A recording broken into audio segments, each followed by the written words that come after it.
Part of our journey of extracting ourselves from the entanglement of these platforms is to stop needing to depend on them. And that's their purpose, to create dependency. If Spotify goes away, your music goes away. That thing you pay for isn't yours. Very often when you buy a movie to own on a platform, it isn't really yours because you can't view it off that platform. And sometimes even when you buy a digital book, you can only view it on that platform. All of these platforms are robbing the creators, the artists, and you. Take what's happening at Target. No matter what happens, they benefit and they've created a dependency and entanglement. Same with a lot of social media. Your content is housed and owned by these platforms. They have intentionally created a dependency and entanglement so it's difficult for us to extract ourselves. It's hard for us to move. It's hard for us to stay connected if we want to leave the platform. In Korean, there's a word called arkida, which means tangle, entanglement, and we want to de-arkyo, we want to disentangle. So buy that music, movie, or book in a way that you can keep it with yourself, whether digitally or physically, so that file is on your drive or that item is on your shelf. For instance, instead of that subscription to Spotify every month, you can buy a whole album and own it forever. And sure, it's an album, but what an album that will be. And ultimately, that is much better for supporting the musicians, actors, writers, and creators. And you're moving away from the entanglement.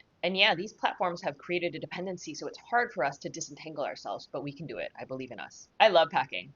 All kinds of packing, but I'm going to help us pack our digital bags too. And because I know a lot of people may have forgotten or may have never been taught how to get a book, music, or movie that you can keep, especially digitally, I'm here for that too. De-arkya, disentangle, support libraries, gradually start packing your digital bags. Let's take our stuff and go. The amazing thing is, when we take our stuff and go, we support the people around us. We create interdependence, not dependence, and we make these platforms fall. So start the journey of disentangling. It's going to be a process. What we want is interdependence, not dependence. So let's get out of here and be with each other instead.